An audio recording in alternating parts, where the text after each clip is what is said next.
Hey, and welcome to another Tech Tuesday. This is Chad from Ascension Worship. This week I'm with Keith from Ascension Collective, and we're going to be looking at changing out some drum heads in this local youth building. Hey, what do you say? Yes, it's that time again. It's Tech Tuesday. All right, I'm here with Keith from Ascension Collective, and Keith is currently helping to change out the drum heads at this local youth room that we're working with. So just a few questions that might be helpful for people out there, because obviously, you know, you want to try and get your sound good at the source, and good drums come from good drum heads on good drum shells with good drum mics and a good drum room. And there's a lot involved, but obviously starting at the source, we've got the drum shells already, and you're in here replacing these heads. So just a couple quick questions for you that might be helpful for the viewers out there. So first off, real quick, how often would you say is a good length of time to be changing out the drum heads? I would say in general, it depends on how much you play. I would probably aim for at least once every 6 months or like twice a year, but it all just depends on how much you're playing. Okay.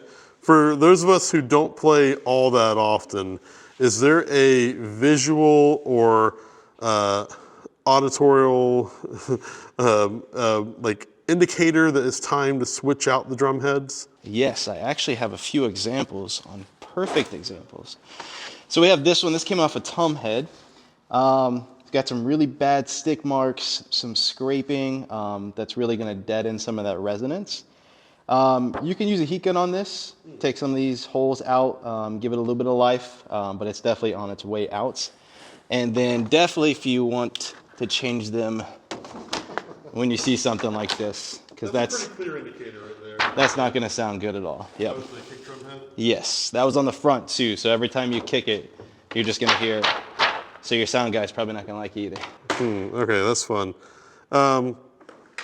So obviously everyone's going to have a difference of opinion on this, but just tell me why you picked the drum heads that you did for this kit. Maybe go over real quick some of the ones that you chose for tonight. So on the toms, I chose the Emperor Vintage Coated. This is what I use on my kit, and based on my research, this is by Remo, yes. Remo Emperor Vintage Coated. A lot of the bigger churches use it as well. It's got a nice warm, darker tone. And then on the snare drum, this was my second choice of head just because our local guitar center didn't have the one that I wanted. But this is pretty close to what I use as well. This is the Remo Power Stroke P77 Coated. Also thick, warm. It's got a center dot in there as well. On the back here for the resonance, we have the Ambassador snare side. I didn't do the resonance on the toms. But And also, you switched out the snare springs on this snare too, right? yes, so What did you pick for that? theirs also did not look in good shape, so you're not going to get a lot of snare sound coming from this. This is a smaller one, the one that I chose. It doesn't matter really what brand, but it's a 14-inch for the snare drum size, 42-strand wire, which is this here, just to give you more snare response and more snare sound. Nice. So we changed that out as well, yes.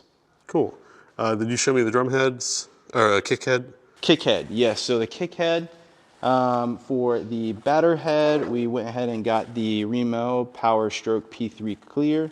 It's got the ring on the outside to help muffle a little bit. And then, let's see, I already put the other one on.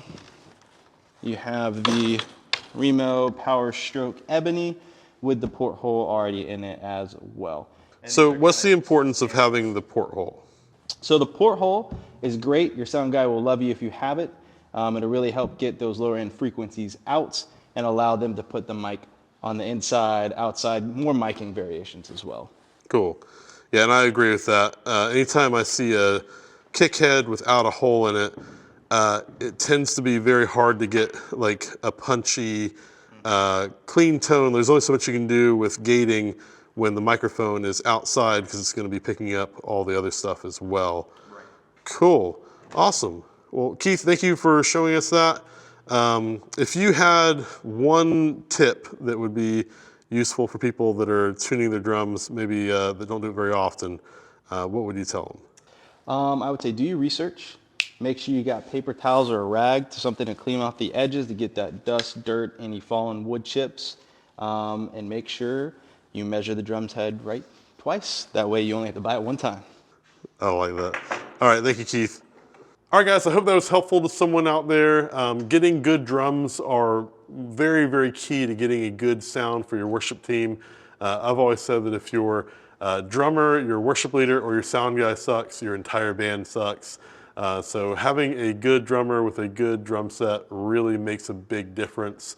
If you happen to live in the Northeast Florida region and you'd like some help getting your drums tuned and your system tuned, we'd love to help you out with that. You can reach out to us at info@ascensionworship.com, and we'd love to help you any way we can.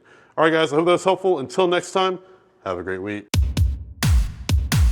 Again, this is Chad from Ascension Worship. I hope this has been helpful for you and your team. Come back here every Tuesday for new information.